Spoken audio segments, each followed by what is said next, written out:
Hello everyone, my name is Shivansh Rahangdale. This video is a part of my college assignment. So let's get started. Uh, I'm gonna explain you some of the major topics that are very important in cryptographic systems. First one are Shannon ciphers. Ciphers are nothing but the output of any encryption algorithms. We provide plain text as input and what we get as the output is ciphertext. So, Shannon ciphers, it refers to the uh, perfect security, also known as unconditional security. And the working of Shannon ciphers is in the system, a message is encrypted by storing it with a random key of the same length. The key is then used only once and never reused, hence the name one-time pad. And we can here is a little bit history about Shannon cipher. It refers to cryptographic system that uses a one-time password encryption technique developed by Claude Shannon in the 1940s. So this was about a little bit about its history, its working, and the main uh, point here is it provides perfect security. Uh, it provides it by generating a random key. The more random the key, the more the randomness of the key, the more secure the key will be.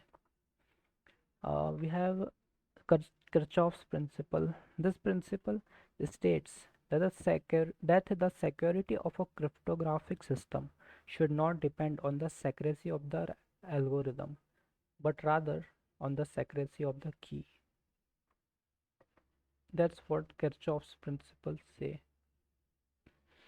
Uh, we can distinguish between threat, vulnerability, and loss.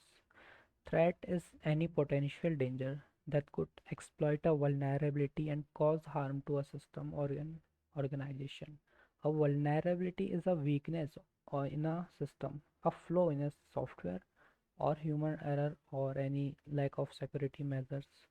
Loss. Loss refers to the harm or damage caused by a threat exploiting a vulnerability. We have we the security requirements for computer-based information systems and manual systems using clerks and filing cabinets can differ significantly. Here are some key differences. There are four key differences. The first one is access control. Computer-based information systems typically require more sophisticated access control mechanism than manual system. In a computer-based system, access can be restricted to specific user based on their roles or levels of authorization. The second one is data protection. It refers that the computer-based information system require more robust data protection measures than manual system. In the audit trail, again, the computer-based information system typically have more detailed audit trials than manual system. And in the fourth one is disaster recovery. Computer-based information system typically require more robust disaster recovery plans than the manual systems. Suggest some malware analysis technique. We have recently 4 or 5 techniques. The first one is dynamic analysis. What happens is what happens in dynamic analysis, it involves running the malware in a controlled environment, such as virtual machine, to observe its behavior and analyze it. Second one is Second one is sandboxing.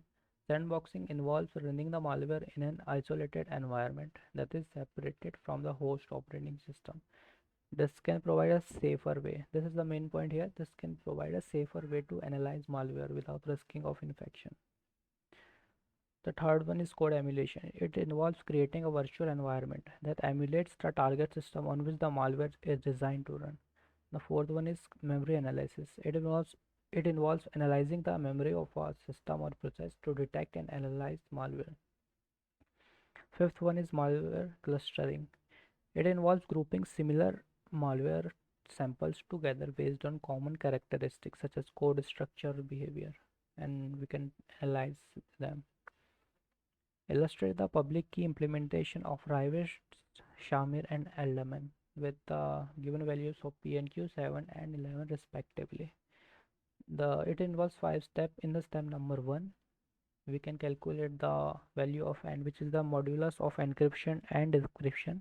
We can calculate it by multiplying the p and q values. Step number 2, we have to calculate the Euler's function. Just put the values in the formula, we will get it. And we also have to calculate the value of e. The condition for finding e is e and n must be co-prime to each other. In the step number 4, we get the private key and we can use it to encrypt the message. And in the step number 5, we can decrypt a message using again private key. So this is how encryption and decryption work in RSA algorithm.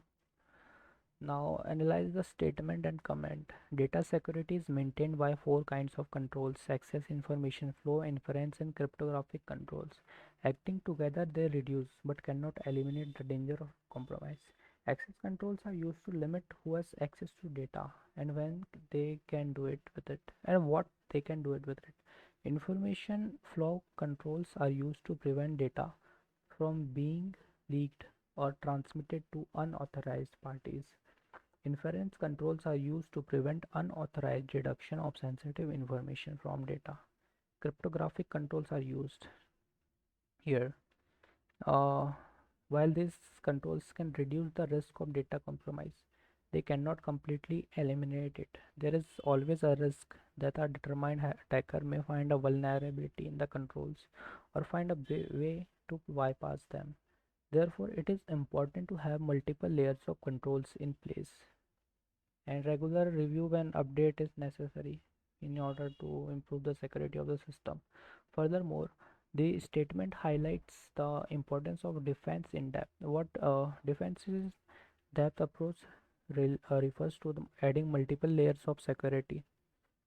If any one layer of security compromises, the whole system will still be secure by having multiple layer of security.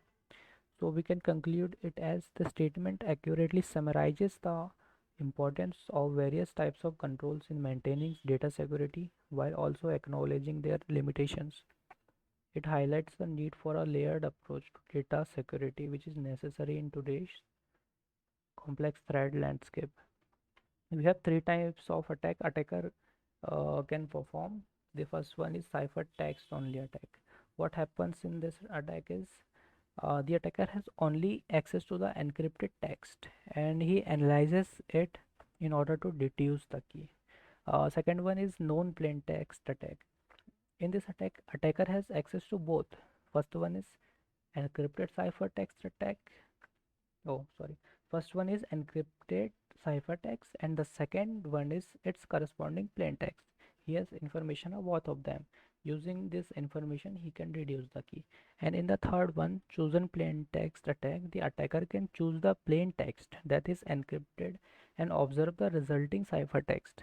So he does it repeatedly with different plain text in order to gather information that can use to deduce the key. So these are the 3 uh, text attacks by attacker. 3 things are here for improving the security of the system. First one is key storage. The key must be stored securely to prevent unauthorized access. This may involve using a secure storage medium such as hardware security module or implementing appropriate access controls. Key distribution. The key must be securely distributed to all the parties. Uh, with the keys must be distributed to authorized peoples only. That's what this para is saying. And the third one is key unpredictability. It refers to the randomness of the key. The more the randomness of the key, the strength of the key. With reference to DevOps, what is professionals' role in security and the trade-offs involved? They play a very important role in security. There are 4 important Points to remember. First one is security testing, second is risk assessment, third is security architecture, fourth is security awareness. In the first one, our DevOps professionals are responsible for ensuring the software is secure by conducting various types of security testing. They perform a lot of testing. In the second one, they perform risk assessment to determine the level of security needed for the application or system. And in the third one, security architecture, they design and implement secure architectures for the software system. And for the security awareness, the DevOps professionals should also promote security awareness among their colleagues, customers, and other stakeholders. So we can conclude it as DevOps professional play a crucial role in integrating security into the software development process, and they must balance the need for security with the need for speed of delivery. They must be aware of the trade-offs involved in security testing, risk assessment, security architecture, and security awareness. So that's all about the DevOps role in providing security. Uh, Thank you.